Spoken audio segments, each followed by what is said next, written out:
Assalamualaikum warahmatullahi wabarakatuh. Ketemu lagi dalam materi kita akuntansi keuangan lanjutan.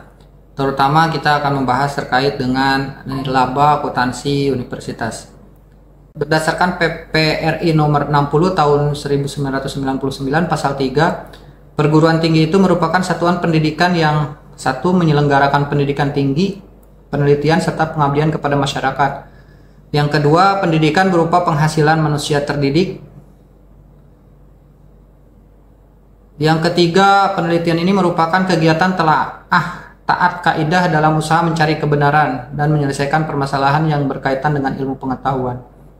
Yang keempat, bentuk pengabdiannya kepada masyarakat berkaitan dengan usaha memberikan manfaat melalui ilmu pengetahuan.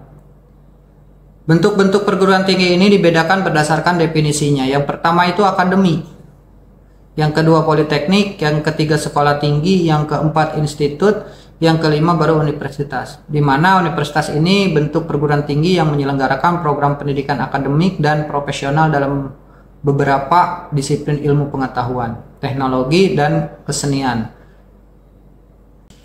PSAK 45 mengatur tentang akuntansi untuk organisasi nirlaba termasuk akuntansi perguruan tinggi. Di Indonesia menggunakan ISAK 35 dalam memberikan fasilitas untuk seluruh organisasi nirlaba melaporkan kegiatannya dalam laporan keuangan termasuk perguruan tinggi. Universitas dikelompokkan menjadi dua, yaitu universitas yang dikelola pihak swasta dan universitas yang dikelola pihak pemerintah. Penerapan akuntansi pendidikan tinggi, sebagaimana organisasi sektor publik, pendidikan tinggi selalu berusaha untuk menyelenggarakan proses pendidikan demi mencerdaskan masyarakat Indonesia untuk mencapai taraf hidup dan masa depan yang sejahtera. Konsep akuntansi dana atau funds accounting perguruan tinggi yang pertama adalah pendanaan pendidikan tinggi. Dana yang diperoleh dari masyarakat dapat berasal dari sumber sebagai berikut. Yang pertama, sumbangan pembinaan pendidikan atau SPP. Yang kedua, biaya seleksi untuk perguruan tinggi. Yang ketiga, hasil kontrak kerja yang sesuai dengan peran dan fungsi perguruan tinggi. Yang keempat, hasil penjualan produk yang diperoleh dari hasil penyelenggaraan pendidikan tinggi. Yang kelima, sumbangan dan hibah dari perorangan, lembaga pemerintah atau lembaga non-pemerintah. Yang keenam, penerimaan dari masyarakat lainnya. Elemen-elemen transaksi perguruan tinggi diantaranya ada aset atau aktiva, di mana aset itu dibagi dua, aktiva lancar dan aktiva tetap. Kemudian yang kedua utang lancar dan utang jangka panjang. Kemudian ekuitas atau modal dibagi tiga, setoran modal dari entitas. Yang kedua saldo laba atau surplus defisit. Kemudian yang ketiga ada dana cadangan. Yang keempat adanya pendapatan.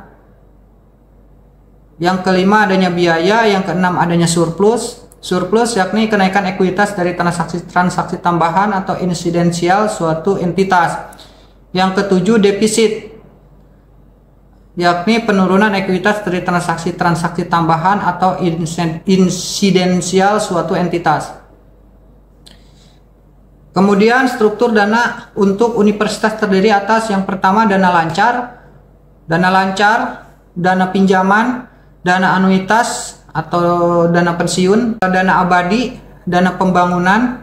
Kemudian ada tiga laporan keuangan yang harus dibuat oleh universitas. Yang pertama, laporan pendapatan, laporan perubahan saldo, dan neraca kombinasi. Demikian, terima kasih. Assalamualaikum warahmatullahi wabarakatuh.